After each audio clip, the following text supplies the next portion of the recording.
يبدأ الفيلم مع مهرج اسمه أرثر وهو بيحط الميك اب عشان يستعد لشغله، وبيبص أرثر في المراية وبيحاول إنه يبتسم في الوقت اللي الدموع بتنزل من عينه، وبنعرف إنه مش مبسوط في حياته. وبيرقص أرثر في الشارع وهو شايل يافطة محل بيعمل له إعلان، بس بيجي شوية عيال وبيشدوا منه اليافطة وبيجروا، وبيجري أرثر وراهم. بيوصل لهم بيضربوه باليافطة وبيكسروها عليه. لما بيخلصوا ضرب بيسيبوه وبيمشوا. وبيتألم أرثر وهو حزين إن الناس بتتنمر عليه. وبيقرر أرثر إنه يروح لدكتورة نفسية، وبيفضل يضحك، وده بسبب الاضطراب العقلي اللي عنده واللي بيخليه ما يقدرش يتحكم في نفسه. تطلب منه الدكتورة مذكراته اليومية وبيديها لها أرثر. طلعت الدكتورة على المذكرات وبتكتشف إن أرثر كاتب فيها إنه عايز يموت لأن الموت فيه قيمة. تسأله الدكتورة لو في حد في حياته بيتكلم معاه، وبيقول لها أرثر إنه مفيش. بعدها بيمشي، ولما بيركب الأتوبيس بيكون في طفل مع أمه، وبيحاول أرثر إنه يضحكه ببعض الحركات، لكن الأم بتتضايق وبتطلب منه إنه يبعد عنهم. بيحاول أرثر إنه يفهمها إن عنده اضطراب عقلي، وهو ده اللي بيخليه ما يتحكمش في نفسه ويضحك بالشكل ده. بيروح أرثر على البيت وبيبص على صندوق البريد إذا كان فيه رسايل، بس ما بيلاقيش حاجة. وبيقول لأمه اللي بتقول له إنها كانت مستنية رسالة من واحد كانت شغالة عنده زمان، إنها طالبة منه مساعدة مادية لأن ظروفهم صعبة. لكن أرثر بيقول لها انسي، لأن توماس مشغول على طول ومش هيسأل فيهم. لكن بيني أمه كان عندها أمل إن توماس هيرد عليها في يوم. وفي اليوم التاني بيكون أرثر في الشغل، وبيشوف راندل زميله الكدمات اللي على جسمه. بيقول له إنه عرف بالمشكلة اللي حصلت له امبارح، وبيديله مسدس عشان لو حد ضايقه تاني يقتله. يطلب المدير أرثر، ولما بيروح له بيقول له المدير إنه جاله شكوى تاني منه، وإنه اختفى من شغله امبارح فجأة وما رجعش اليافطة بتاعة المحل. وبيحكي له أرثر على اللي حصل، بس المدير ما بيصدقوش، وبيقول له إنه لو ما رجعش اليافطة هيخصم ثمنها منه. بيقول له المدير إنه شخص غريب، وإن في كتير من زمايله متضايقين منه وما بيرتاحوش في الشغل معاه. وبيخرج أرثر من عند المدير وهو متضايق جدا، وبيحاول إنه يخرج غضبه، وبيفضل يشوط في صندوق الزبالة. وبيروح أرثر، وبعدها وهو في الأسانسير بتركب معاه واحدة جارته اسمها صوفيا، وبتتبادل النظرات مع أرثر واللي بيكون معجب بيها جدا. وبتسأل أمه عن توماس وإذا كان رد عليها، وبتقول لأرثر إن توماس شخص طيب ومستحيل يعرف بظروفهم وما يساعدهمش. ويقول لها أرثر إنها ما تقلقش، وإنه قرر إنه يقدم عروض كوميدية لأنها بتجيب فلوس أكتر. بس أمه بتقول له إنه عشان يقدم العروض دي لازم أصلا هو يبقى كوميدي وبيضحك. يبدأ أرثر إنه يراقب صوفيا وبيمشي وراها في كل مكان، وبيعرض أرثر على صوفيا إنها تيجي تحضر العروض الكوميدية اللي هيقدمها، وبتوافق. بعدها بيكون أرثر بيقدم عرض في مستشفى للأطفال، وفجأة بيقع منه المسدس، بس بياخده بسرعة وبيخبيه، وبيطلب من الأطفال إنهم ما يقولوش لحد. بعدها بيقول له المدير وهو متعصب إنه عارف إنه كان معاه مسدس في العرض، وبيحاول أرثر إنه يلم الموضوع، بيقول له إنه كان مسدس لعبة وتبع العرض. لكن المدير بيقول له إن راندل قال له إنه كان عايز يشتري مسدس قبل كده، وده معناه إن المسدس اللي كان معاه حقيقي. وبيطرده المدير من شغله. يخرج أرثر من عنده وهو متعصب جدا لدرجة إنه بيكسر كابينة التليفون بدماغه. بعدها بيركب المترو، وبيكون في 3 شباب بيعاكسوا بنت، وأرثر بتجيله نوبة ضحك وبتتضايق البنت وبتمشي. وبيقرب الشباب من أرثر وبيسألوه عن السبب اللي كان بيضحكه، وبيحاول أرثر إنه يطلع لهم الكارنيه عشان يعرفهم إنه مريض، بس الشباب بيفتكروا إنه هيطلع سلاح، فبيوقعوا على الأرض وبينزلوا فيه ضرب. بس أرثر المرة دي بياخد حقه وبيطلع المسدس وبيقتل 2 منهم، والتالت بيخاف وبيجري وراه أرثر وبيقتله هو كمان. بيفوق أرثر وبيحس بخطورة اللي عمله، فبيهرب من المكان بسرعة قبل ما حد يشوفه. وتاني يوم بيروح أرثر على شغله عشان يلم حاجته، وبيسمع زمايله بيتكلموا عن حادثة المهرج اللي قتل 3 شباب في المترو امبارح، وبيسألوا واحد فيهم على المسدس اللي كان معاه في عرض المستشفى، وبيقول لهم أرثر إن المسدس بتاع راندل. اللي بيتعصب عشان أرثر قال لهم، لكنه ما بيهتمش بكلامه. وقبل ما بيمشي بيكسر ساعة موجودة على الحيطة، تشوف جملة مكتوبة على الحيطة ما تنساش تضحك، وبيعدلها أرثر وبيخليها لا تضحك. ده بيرجع على البيت وبياخد الأدوية بتاعته، وبيقعد مع أمه يتفرجوا على التلفزيون، وبيشوفوا توماس في برنامج وبيكون بيتكلم على ال3 شباب اللي ماتوا في المترو، وبنعرف إنهم كانوا شغالين عنده في شركته. وبيقول له المذيع إن الفقراء بيكرهوا الأغنياء عشان كده هم واقفين في صف القاتل. وبيقول له توماس إنه هيرشح نفسه عمدة المدينة عشان يصلح مشكلة الفقر ويبني مصانع ويشغل الناس. لما بيسأل المذيع توماس عن القاتل بيقول له إنه شخص جبان لأنه كان مخبي وشه بقناع معرج، وإنه بيعتبر كل الناس الفشل اللي ما بيعملوش حاجة في حياتهم مهرجين لأنهم حقودين وبيكرهوا الناس الأغنياء.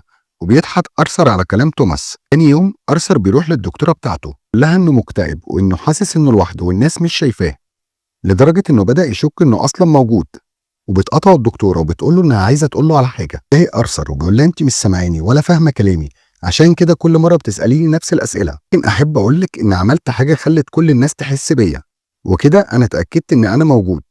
بس الدكتورة بتقطعه تاني وبتقول له إنها عايزة تعرفه إن الحكومة وقفت تمويل العيادة بتاعتها، وده معناه إنها هتتقفل ودي آخر مرة تشوفه فيها. وبيتضايق أرثر جدا لأنه مبقاش عارف هو هيتكلم مع مين بعد كده. بيسيبها أرثر وبيمشي لأنه عنده عرض هيقدمه.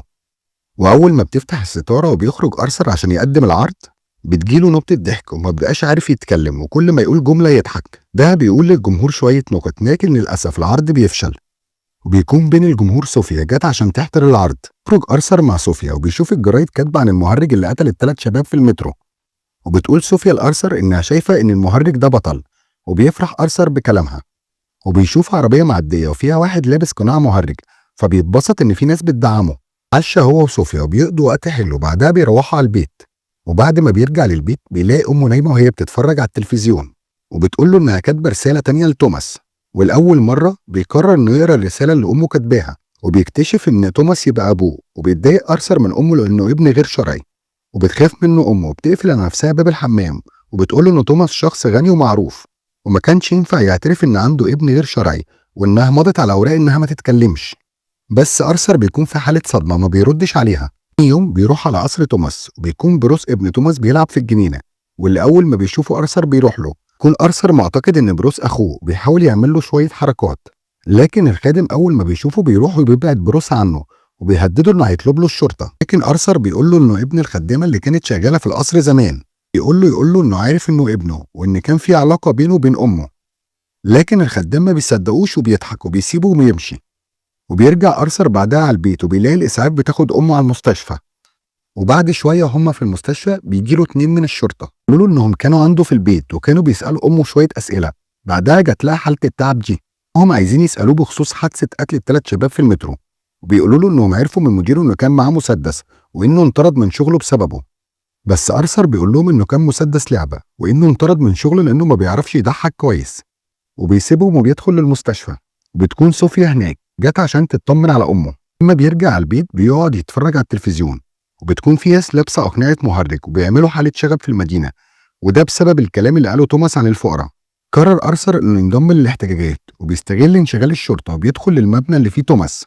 وبيتنكر أرثر في لبس واحد من الموظفين وبيقرب من توماس وبيراقبه. وبيقوم توماس عشان يدخل الحمام، وبيروح أرثر وراه وبيعرفه بنفسه وإنه ابن بيني. وبيفهم توماس هو جاي ليه، وبيقول له والدتك مجنونة وإنها كانت شغالة عندنا، وإن أنا ما لمستهاش. إنها دخلت مستشفى الأمراض العقلية فترة، وإن أمه اتبنته لما كانت شغالة عندهم، وإن هو أصلا مش ابنها. عصب أرثر وما بيكونش مصدق كلام توماس، وبتجيله نبتة ضحك وبيضربه أرثر في وشه وبيسيبه وبيمشي. وتاني يوم بيروح على المستشفى اللي قال له عليها توماس واللي كانت أمه فيها. ولما بيقرأ أرثر الملف بتاعها بيكتشف فعلا إنه مش ابنها وإنها اتبنته، وإنها بتكذب بخصوص علاقتها بتوماس، وإنها كانت بتربي أرثر هي وشخص مجرم اتقبض عليه من زمان. وبيتضايق أرثر من اللي عرفه، بيرجع على البيت وبيروح على صوفيا. بس صوفيا أول ما بتشوفه بتترعب وبتطلب منه إنه يخرج بره بيتها.